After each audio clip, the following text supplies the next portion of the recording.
There are the obvious workout opportunities, especially with the weather being as glorious as it is right now. You can go for a run. You can always hit the gym, yeah, sure. But my next guest says there are some more fun and creative ways to get in your exercise during the summer months. Studio 5 health and fitness contributor Melanie Douglass says you can burn calories doing fun activities like I noticed fishing was even on the list. Fishing is on the list. Yes, Melanie approved. Yeah, once I started digging in, just because, you know, I get bored. We all get bored with our workout. Once I started digging in, I was like, there are so many fun activities in the summer that burn calories. Your workout doesn't have to be on the treadmill crying because it's so boring. Like, you can do so many other things. So the big grand takeaway here is be creative and try to have fun, right? Which sounds like something a trainer would say. Have fun when you exercise. Right. But these are fun activities. And they're family activities or friend activities. So they're activities that you take people with you and you do it together, and it has like that whole mind, body, spirit effectiveness. Yes, yes. All right, this first one made me totally break out into a grin. You're saying bust out, dust off the rollerblades. The rollerblades are king, man. Why is rollerblading so good? People are like, why would that be such a good activity? Because it has it all. It has strength because your legs are powering you through. It has cardio because you're moving fast. Yeah. And it has stability.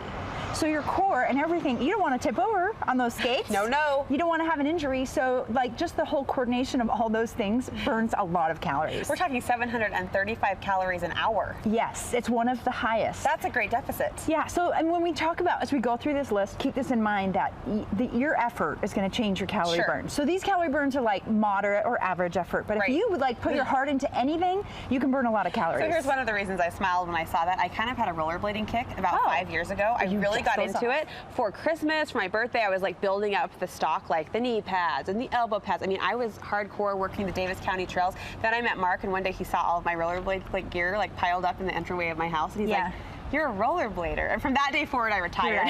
Just the tone of his voice, I was like, oh, no, that's not cool. Bring it back. But it's fun. We're bringing it back. All right, beach volleyball, 600 calories an hour. So beach volleyball, because it's in the sand. So it doesn't have to be at the beach, but find sand volleyball, because in the sand, there's more dynamic movement and it burns more calories. And you know, if you want to burn more calories, because with some sports, if you just stand there and wait for the ball to come to you, but like if you keep moving and you're jumping or jogging and in place, you can get a really good workout while you're having fun with your family. So continuous motion is key. Yeah, keep it moving. All right, hiking. No surprise, that's a calorie burner, but you say there's some extra things we can do to really push into it. Well, put on a backpack. That'll do it. So pack the lunch, pack the baby, pack, you know, emergency gear, whatever. But the backpack, having some weight while you hike is going to increase your calorie burn. And we're working the arms. You taught us before. And you're working your arms and your legs. Climb steep.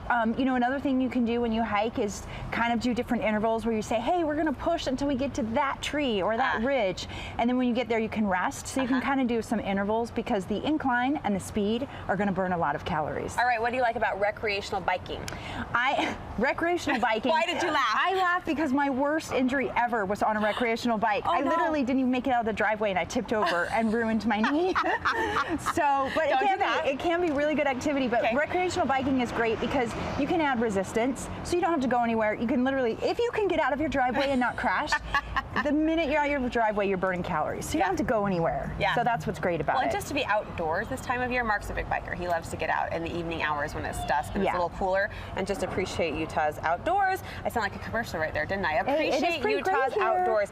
Tennis, my grandma would be so proud. 550 calories an hour on the tennis court. Yeah, tennis can burn a lot of calories. The way to boost it is to play singles, not doubles. Yes. So you're chasing, you're running that ball, and don't miss the ball. Get that ball. If you hit the ball every time, you're going to have a really steady calorie burn. But it's one of those, again, motion-packed activities where you're constantly shuffling and adjusting, so you're in motion. Water skiing, I love permission to use this as exercise. So water skiing, my recommendation is to fall down often. No, just kidding. But you know, because the getting up part, the balancing in the water as you get going really takes a lot of core and strength. Yeah, core strength as you're trying to wrestle that ski on. So just fall down often, own it. Say, I'm getting a really good workout every time I fall. I meant to do that. Melanie told me to do that. All right, fishing. This is where it gets kind of creative and interesting. How does fishing count as a workout? Hey, you know what? You're wading through the water. So often, just walking through water is actually really good exercise. The resistance? The resistance. Even if it's only at your ankles or your knees, that resistance is basically like if you were walking on a flat road and you were wishing the wind was blowing in your face, slowing you down. Water can do that. Okay. Go upstream,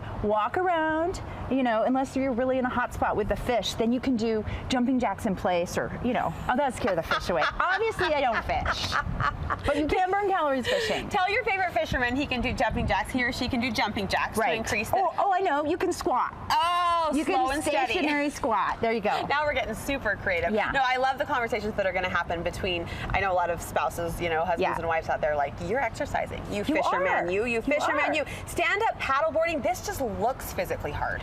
I know. Stand-up paddleboarding is a great workout, and I think the reason why it doesn't burn as many calories as people think is because we spend a lot of time falling and getting back up. Right. But once you get in a groove on a paddleboard and you're really going, like, or going into the wind, you can burn a lot of calories. The other thing you can do on a paddleboard is you can rotate from standing to kneeling to sitting, like a kayak. Oh, sure. So you can change your body position to change your calorie burn. I like this next one, knowing it will give a lot of moms, I think, permission to check that box, at least on days they can't fit in more exercise, and that's jump on the tramp with your kids.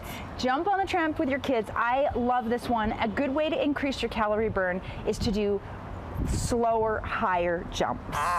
So, because it's really the momentum when you're on a trampoline, if you're doing little baby jumps, but if you can like do a big knee tuck or do a contest who can do the highest jumping jack, those are going to burn the most calories. Here's just one of the many reasons why I love Melanie. It's proven in this next suggestion. You know, if you're watching a little sporting event and you're cheering nice and hard, maybe count it. You can count it.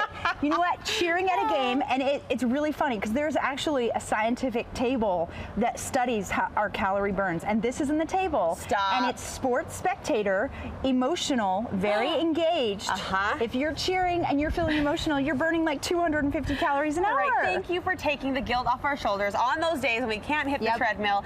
Here's some more creative, fun ideas for you. We appreciate it. Melanie, thank you so much, and interesting just to know the calorie breakdown. Truly it was.